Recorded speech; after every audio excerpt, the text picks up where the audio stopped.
And in Psalm 138, verse 8, he said, God will perfect that concerneth me. So to assess your kingship, the first thing you need is what? Warfare. Every destiny is surrounded by warfare. It is your contention, understanding warfare, that determines your welfare. And when you get your welfare, you will be well fed. War surrounds your testimony.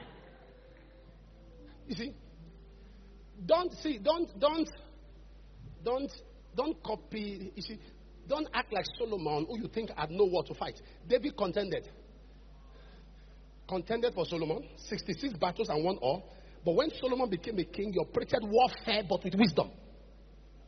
Solomon married 700 wives, 300 concubines. Not because he was promiscuous. It was strategy.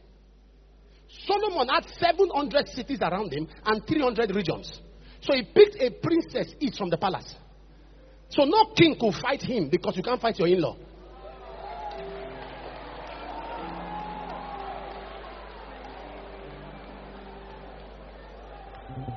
You are putting your hands on your head. You didn't know that. All of them were in-laws, so no king could fight him. You set up a war. Your daughter is in the palace. 1,000. He didn't know all of them. Solomon was not calling the wives by name. He was calling them by codes. Florence 202. So sometimes God does not consult with your present to determine your future. God does not consult with your present to determine your future. Warfare! Because there are many things and people around you. You know, God, there are 2 people God told us to love. He said, love your neighbor. In that moment, I say, love your enemies. Only those 2 people. Love your neighbor, love your enemies. Because your enemies are amongst your neighbor.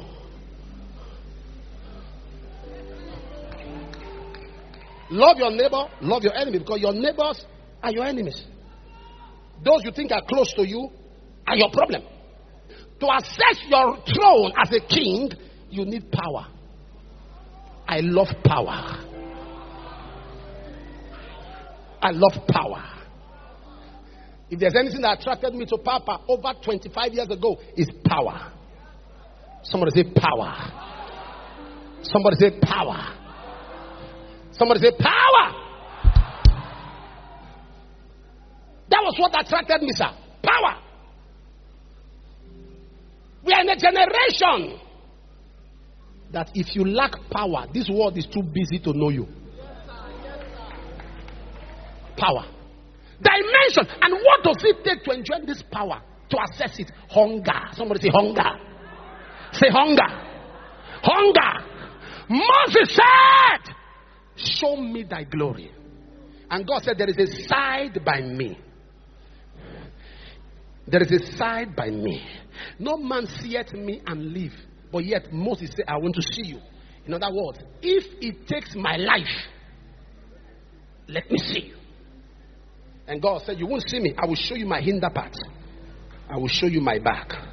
Now, did Moses see the back, the literal back of God? No.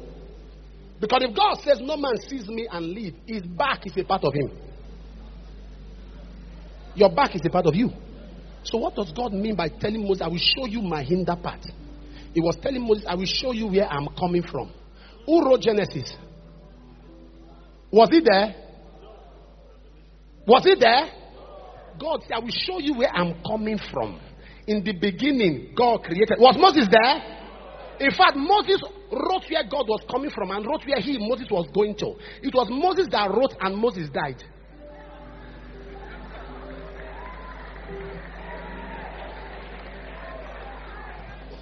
Oh, you are not following what I'm saying. Papa, it was Moses that wrote Deuteronomy. He wrote and Moses died. When he wrote Moses died, he was still alive. Hunger. Moses walked. Moses saw a side of God. Moses became a God. He became a celestial. That is why men could not kill him. It took God to kill him. Because terrestrials don't kill celestials. Men can't kill God. After Moses died and God buried him. Satan requested for his body because they needed to take it to their zoo to understand how can a man be so close to God that he became a god.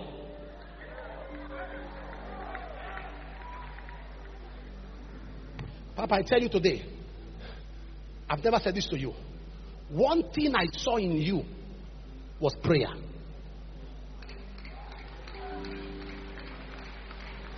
Those who know me complain. You fast, you pray, you fast. I tell them, this is the only key I've seen in the life of men who are still standing. 51 years of ministry. You were preaching in Puerto Rico years ago. I watched the tape now. That time your hair plenty. And he said, I can't leave my house without doing at least 5-6 hours. You know, there are things people get from a meeting, but there are things I get. I don't listen to men's success. I listen to the process.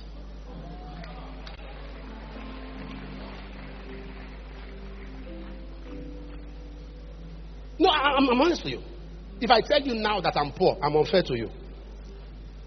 If I tell you now that God has not blessed me, I'm unfair. It's not humility. I'm lying. If you still know how much you have in your account, you are broke.